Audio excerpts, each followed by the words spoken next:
श्री शिवाय नमस्तुभ्यम। हर हर महादेव। स्वागत है आप सभी का हमारे चैनल पर। आज के इस वीडियो में हम आपको सुनाएंगे सावन मास महात्म के 6वें अध्याय की कथा। इसके अलावा हमारे चैनल पर आप सभी प्रकार की व्रत कथाएं, व्रत के महात्म एवं व्रत से जुड़ी जानकारियां प्राप्त कर सकते हैं।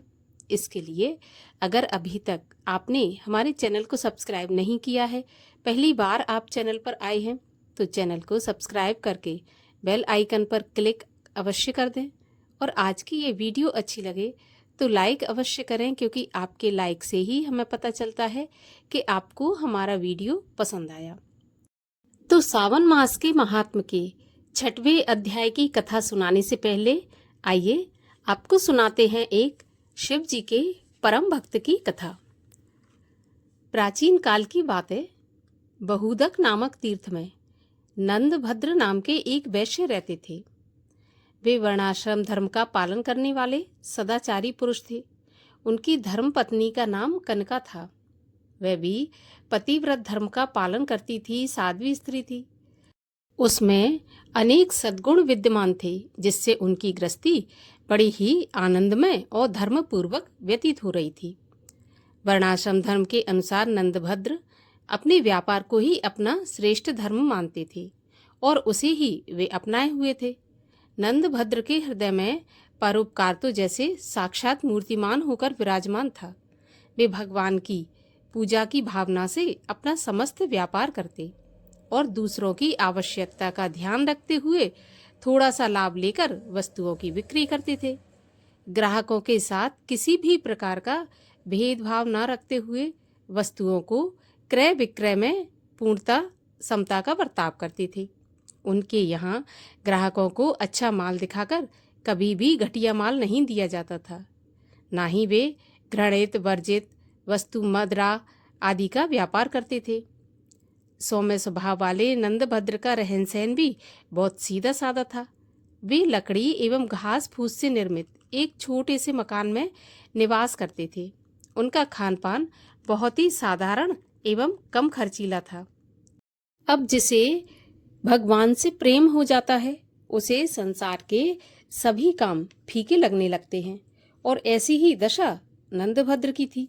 वे चंद्रमौली भगवान शंकर के अनन्य भक्त थे। बहुदक में एक बहुत सुंदर शिवलिंग स्थापित था, जो कपिलेश्वर महादेव के नाम से प्रसिद्ध था। नंदभद्र तीनों समय बड़े प्रेम से कपिलेश्वर शिवलिंग की पूजा किया करते थे। वे सभी के हित साधन में सदैव संलग्न रहते एवं मन, वाणी और क्रिया द्वारा परोपकार धर्म का पालन करते थे। किसी के साथ न उनका द्वेष था, न राग था। वे न किसी से अनुरोध करते थे और न ही किसी का विरोध करते थे। वे निंदा स्तुति में सदा ही सम तथा जो कुछ मिल जाता उसी से संतुष्ट रहते थे। नंदभद्र का जीवन सन्यासियों जैसा ही था। वे गृहस्थ आश्रम को सन्यास आश्रम से कम नहीं मानते थे। वे कहा करते थे कि जो विषयों में बाहर से त्याग कर मन के द्वारा उसे ग्रहण करता रहता है, वह इस लोक और परलोक दोनों ओर से भ्रष्ट होकर फटे हुए बादल की भांति नष्ट हो जाता है। सन्यास का सारभूत तत्व है विषयों का त्याग। सभी को उसका पालन करना चाहिए। गृहस्थ में रहकर यथाशक्ति देवता, पितृ, अतिथि, ब्राह्मण, पशु पक्षी, कीट पतंग आदि समस्त भूतों के लिए सदा अन्न देना चाहिए। इनसे बचा हुआ अन्न ही स्वयं भोजन करना चाहिए। नंदभद्र का सदाचार संपन्न सुखमय जीवन सभी के लिए सराहनीय था। सज्जन लोग सदैव संतों के जीवन से लाभ उठाते हैं, उन्हें देख देख कर प्रसन्न होते तथा उनका अनुसरण करते हैं, अपने जीवन को सदाचारमय बनाते हैं। दूसरी ओर दुष्टजन किसी संत को देखकर जलते हैं। ऐसा ही एक व्यक्ति नंदभद्र के पड़ोस में रहता था। उसका नाम था सत्यव्रत। नाम तो उसका सत्यव्रत था, परंतु था वह बड़ा ही नास्तिक और दुराचारी। धर्मपरायण नंदभद्र को सुखी देखकर वह जल भुन जाता था। बार बार नंदभद्र पर झूठा दोषारोपण करना और सदा उनके दोष ही ढूंढते रहना जैसे उनका स्वभाव ही बन गया था। उसके जीवन की सबसे बड़ी चाह यही थी कि किसी प्रकार कोई नंदभद्र का दोष दिख जाए तो उसे मैं धर्म से गिरा दूं। अब भाग्य के भोग से कौन छूट पाता है? देवता या मनुष्य, कोई भी क्यों ना हो, प्रारब्ध का विधान तो सभी को स्वीकार करना पड़ता है। अचानक से नंदभद्र का इकलौता पुत्र चल बसा। महामती नंदभद्र ने विधि का विधान मानकर कोई भी शोक नहीं किया। थोड़े ही दिनों के पश्चात सहसा उनकी पतिव्रता पत्नी कनका भी चल बसी। लंबे अवसर की प्रतीक्षा के पश्चात नंदभद्र पर विपत्ति आई। यह देखकर उनके पड़ोसी सत्यव्रत को बड़ी प्रसन्नता हुई। उसने सोचा कि अब मैं नंदभद्र को धर्मभ्रष्ट कर ही दूंगा। वह दौड़कर उनके पास पहुंचा और बनावटी दुख प्रकट करते हुए बोला, हाँ नंदभद्र, यह तो बहुत बुरा हुआ।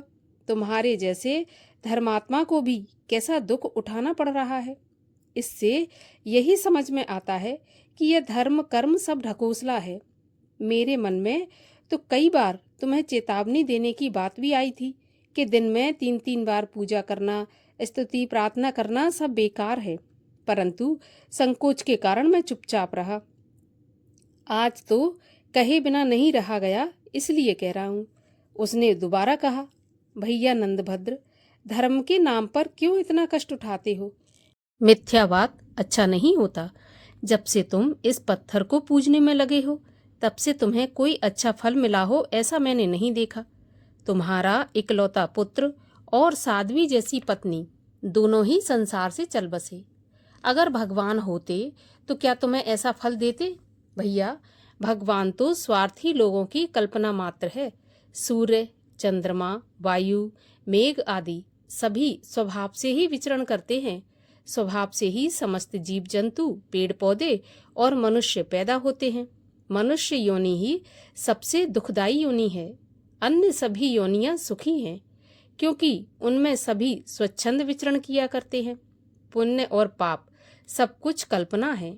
नंदभद्र, मैं तुम्हें सही सलाह देता हूँ कि मिथ्या धर्म का परित्याग करके आनंद पूर्वक खाओ, पियो और भोगो, क्योंकि यही सत्य है। सत्यव्रत की मूर्खतापूर्ण बातें नंदभद्र पर कोई भी प्रभाव नहीं डाल सकी। उनके विचार तो पर्वत की भांति अचल एवं समुद्र की भांति गंभीर थे। वे तनिक भी विचलित नहीं हुए और हंसते हुए बोले, सत्यव्रत जी, आप अपने आप को ही धोखा दे रहे हैं।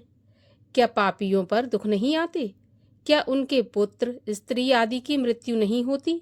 जब किसी सज्जन पुरुष पर दुख आता है तब सभी लोग सहानुभूति प्रकट करते हैं, परंतु विपत्ति काल में दुराचारी के प्रति सहानुभूति प्रकट करने वाला कोई नहीं होता। अतः धर्म पालन करने वाला ही श्रेष्ठ है। सत्यव्रत तो अपने हठ पर था, उसे ये बातें कैसे अच्छी लगती। नंदभद्र ने दोबारा कहा कि महाशय, अंधा व्यक्ति सूर्य के स्वरूप को नहीं जानता, परंतु उसके न जानने से क्या सूर्य का अस्तित्व समाप्त हो जाता है? जिस प्रकार राजा के बिना प्रजा नहीं रह सकती, उसी प्रकार ईश्वर के बिना संसार का संचालन नहीं हो सकता। यह आप सत्य समझ लें। जिस शिवलिंग को आप पत्थर कह रहे हैं, स्वयं भगवान श्री राम ने समुद्र तट पर उसकी स्थापना की थी। सत्यव्रत का पुनः वही प्रश्न था, देवता हैं तो दिखाई क्यों नहीं देते? नंदभद्र ने कहा, क्या देवता लोग आपके पास आकर याचना करें कि हमें आप मानिए? नंदभद्र सत्यव्रत से अधिक विवाद नहीं करना चाहते थे, अतः वे उस स्थान को छोड़कर चले गए। एक बार नंदभद्र के मन में विचार आया कि भगवान सदाशिव का साक्षात दर्शन करके उनसे पूछूं कि प्रभु, आप निर्दोष हैं, निर्वैर और समदर्शी हैं, फिर आपका बनाया यह संसार दोष रहित क्यों नहीं है?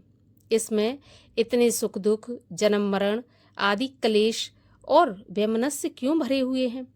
यह सोचकर वे शिव मंदिर में आए, कपिलेश्वर लिंग की पूजा की, फिर प्रणाम करके भगवान चंद्रमौली के आगमन की प्रतीक्षा में खड़े हो गए। उन्होंने मन में यह निश्चय किया कि जब तक भोलेनाथ दर्शन नहीं देंगे तब तक मैं ऐसे ही खड़ा रहूंगा। लगातार 3 दिन और 3 रात तक नंदभद्र वैसे ही खड़े रहे। चौथे दिन एक 7 वर्ष का बालक उस मंदिर में आया। गलित कुष्ठ का रोगी होने के कारण वह पीड़ा से कराह रहा था। उसने बड़े विस्मय के साथ नंदभद्र से पूछा, आप इतने सुंदर एवं स्वस्थ दिखाई दे रहे हैं, फिर भी आपके चेहरे पर कलेश के चिन्ह क्यों हैं? नंदभद्र ने अपने मन का संकल्प उस बालक से कह सुनाया। सब कुछ सुनकर उस बालक ने कहा, अप्रिय का संयोग एवं प्रिय का वियोग ये मानसिक कष्ट के कारण हैं तथा रोग एवं परिश्रम शारीरिक कष्ट के। मानसिक कष्ट से शारीरिक एवं शारीरिक कष्ट से मानसिक कष्ट होता है। औषध एवं उपचारों से शारीरिक कष्ट तो दूर होता है एवं ज्ञान से मानसिक कष्ट दूर होता है। मन के दुख की जड़ राग है। इस राग से ही प्राणी सांसारिक प्राणी पदार्थों में आसक्त होकर दुख पाता है। दुख सुख एवं आयास का मूल राग ही है। राग के वशीभूत होकर मनुष्य भोग की इच्छा करता है। भोग तृष्णा एवं लोभ का जन्मदाता है और तृष्णा का आदि और अंत नहीं है। यह सदैव त्यागने के योग्य है। इतना सुनने पर भी नंदभद्र की जिज्ञासा का पूर्ण रूप से शमन नहीं हुआ। उन्होंने पूछा, बालक, पापी मनुष्य धन धान्य संपन्न क्यों देखे जाते हैं? बालक ने कहा, महाभाग, संसार में 4 प्रकार के मनुष्य होते हैं। पहले प्रकार का मनुष्य वह है जिसके लिए इस लोक में तो सुख भोग सुलभ है, परंतु परलोक में नहीं, क्योंकि उसका पूर्व जन्म में किया हुआ पुण्य शेष है। उसे वह भोगता है और नूतन पुण्य का उपार्जन नहीं करता। उस मंद बुद्धि एवं भाग्यहीन मानव को प्राप्त हुआ सुख भोग केवल इसी लोक के लिए बताया गया है। दूसरे वे होते हैं जिसके लिए परलोक में सुख का भोग सुलभ है, परंतु इस लोक में नहीं है, क्योंकि उसका पूर्व जन्म का उपार्जित पुण्य नहीं है। यह जानकर वह तपस्या करके नूतन पुण्य का उपार्जन करता है। उस बुद्धिमान को परलोक में सदा ही सुख का भोग प्राप्त होता है। तीसरा वह है जिसके लिए इस लोक और परलोक में भी सुख प्राप्त होता है, क्योंकि उसका पहले का किया हुआ पुण्य भी विद्यमान है और तपस्या से नूतन पुण्य का उपार्जन हो रहा है। ऐसा बुद्धिमान कोई कोई बिरला ही होता है। चौथा वह है जिसके लिए तो ना इस लोक में सुख है और ना ही परलोक में, क्योंकि उसका पहले का पुण्य तो है ही नहीं और इस लोक में भी वह पुण्य का उपार्जन नहीं करता। ऐसे मनुष्य को इस लोक और परलोक दोनों में ही सुख नहीं मिलता। ऐसे नर अधम को धिक्कार है। हे महात्मन, इस प्रकार कर्म एवं भोग के रहस्य को जानकर अब आपको भगवान सदाशिव के भजन एवं वर्ण धर्म के पालन में निष्काम भाव से लग जाना चाहिए। इससे आप दूसरे जन्म के बंधन में नहीं पड़ेंगे। एक बालक के मुख से ऐसी रहस्यपूर्ण बातें सुनकर नंदभद्र आश्चर्यचकित हो गए। वे उससे पूछने लगे, बालक, आप कौन हैं और कहाँ से पधारे हैं? आपने तो मेरे सब संदेहों को नष्ट कर दिया। बालक ने बताया, पूर्व जन्म में मैं बड़ा दंभी एवं पाखंडी था। मुझ में और भी बहुत से दुर्गुण थे, जिसके फलस्वरूप मैं वर्षों से नीच योनियों में भटक रहा हूँ। भगवान व्यासदेव कृपा पूर्वक मुझे प्रत्येक योनि में सचेत कर देते हैं। उन्होंने ही मुझे आपके पास भेजा है। अब मैं 7 दिन के बाद इसी तीर्थ में प्राण त्याग दूंगा और पुण्य फल को प्राप्त करूंगा। कृपया मृत्यु के बाद आप मेरा अंतिम संस्कार कर दीजिए। सूर्य मंत्र का जाप करते हुए 7वें दिन उस बालक ने अपने प्राण त्याग दिए। नंदभद्र ने विधि पूर्वक उसका अंतिम संस्कार किया और शेष जीवन उन्होंने भगवान शिव एवं सूर्य की उपासना में लगा दिया और अंत में भगवान शंकर का सारूप्य प्राप्त किया। और अब सुनिए सावन मास के महात्म्य के 6वें अध्याय की कथा। श्री सनत कुमार ने भगवान शिव से कहा, हे देव, मैंने सब सुखों को देने वाले महात्मा को सुना। अब श्रावण महीने के सोमवार व्रत की कथा सुनाइए। भगवान सदाशिव ने सनत कुमार जी से कहा, हे सनत कुमार, रवि मेरी आंख है, उनका महात्म्य भी हर्ष का कारण है। क्या मैं पार्वती सहित इस सोम नामक महात्मा का वर्णन कर पाऊंगा? जो कुछ मैं इस सोम महात्मा के संबंध में आपसे कह सकूंगा कहूंगा। सोम नाम चंद्रमा का है। सोम ब्राह्मणों के राजा हैं। यज्ञ साधन सोमलता का नाम है। अब तुम ध्यान देकर इन नामों के कारण को सुनो। यह सोमवार मेरा स्वरूप है, इसीलिए इसको सोम नाम से पुकारा जाता है। यह संपूर्ण राज्य को प्रदान करने वाला होने के कारण उत्तम है। व्रत करने वाले को उत्तम फल प्रदान करने के कारण श्रेष्ठ है। हे सनत कुमार, अब तुम इसकी व्रत विधि सुनो। मैं विस्तार पूर्वक तुम्हारे सम्मुख कहूँगा। 12 महीनों के सभी सोमवार व्रत करना उत्तम है। यदि कोई 12 महीनों के व्रत ना कर सके तो श्रावण मास के 4 या 5 सोमवार व्रत को करे। इस मास में केवल एक सोमवार का व्रत करने से 1 वर्ष के सभी व्रतों के फल का भागी हो जाता है। प्राणी को चाहिए कि श्रावण शुक्ल पक्ष के प्रथम सोमवार को प्रातःकाल सोम व्रत का संकल्प करे। यदि श्रावण मास में 5 सोमवार हैं तो 5 ही सोमवार के दिनों में प्रातःकाल संकल्प करके शाम को भगवान सदाशिव का अर्चन करें। सायंकाल में भगवान सदाशिव का षोडश उपचार से पूजन करें और फिर एकाग्र मन से भगवान श्री शिव की कथा सुनें। मैं इस सोमवार व्रत की विधि को तुमसे कहता हूँ, सो तुम ध्यान पूर्वक सुनो। श्रावण महीने में पहले सोमवार को इस उत्तम व्रत को ग्रहण करना चाहिए। स्नान आदि करके हर प्रकार से शुद्ध होकर श्वेत वस्त्र धारण करने चाहिए। काम, क्रोध, अहंकार, द्वेष, चुगलखोरी आदि का त्याग करना चाहिए। मालती, मल्लिका आदि श्वेत पुष्पों तथा नाना पुष्पों से तथा अभीष्ट उपचारों से मूल मंत्र ओम नमः शिवाय या त्रयंबक मंत्र से अर्चन करना चाहिए और हाथ जोड़कर कहना चाहिए, हे सर्व भय नाशन महादेव, मैं आपका ध्यान करता हूँ। उग्र उग्रनाथ भव शशि मौली का ध्यान करता हूँ। इसी प्रकार देवेश का मनोहर उपचारों से अर्चन करना चाहिए। अपने धन के अनुसार इस व्रत को जो करता है उसके पुण्य फल को सुनो। सोमवार के दिन पार्वती के सहित भगवान सदाशिव का जो अर्चन करते हैं वह प्राणी पुनरावृत्ति रहित दुर्लभ लोक प्राप्त करते हैं। इस मास में नक्त व्रत के पुण्य को संक्षेप में कहूँगा। देव तथा दानवों से 7 जन्म के अभेद्य जो पाप हैं वह सब नक्त भोजन से नष्ट हो जाते हैं, इसमें संशय नहीं है। इस उत्तम व्रत को उपवास द्वारा करना चाहिए, जिसके करने से पुत्र की इच्छा वाले को पुत्र की प्राप्ति होती है, धन की इच्छा वालों को धन की प्राप्ति हो जाती है और वह इस लोक में सभी भोगों को भोगकर अंत में उत्तम विमान द्वारा रुद्र लोक को जाता है और वहां जाकर पूजनीय हो जाता है। इस संसार को असार जानकर मन, धन और जीवन को चलायमान जानकर प्रयत्न से व्रत उद्यापन करना चाहिए। धन का लोभ या मोह त्याग कर अपनी शक्ति के अनुसार भगवान श्री सदाशिव और श्री माता पार्वती जी की वृषभ पर स्थित सोने की प्रतिमा बनानी चाहिए। सुंदर लिंगोत्भद्र मंडल बनाकर उस पर घट स्थापना करना चाहिए। घड़े के मुख पर तांबे अथवा कांसे का पात्र रखकर उसके ऊपर पार्वती सहित भगवान श्री सदाशिव की प्रतिमा को रखना चाहिए। श्रुति, स्मृति तथा पौराणिक मंत्रों द्वारा भगवान श्री सदाशिव का अर्चन करना चाहिए। पुष्प का मंडप बनाकर उसके ऊपर एक रमणीय चंदोवा बांध देना चाहिए।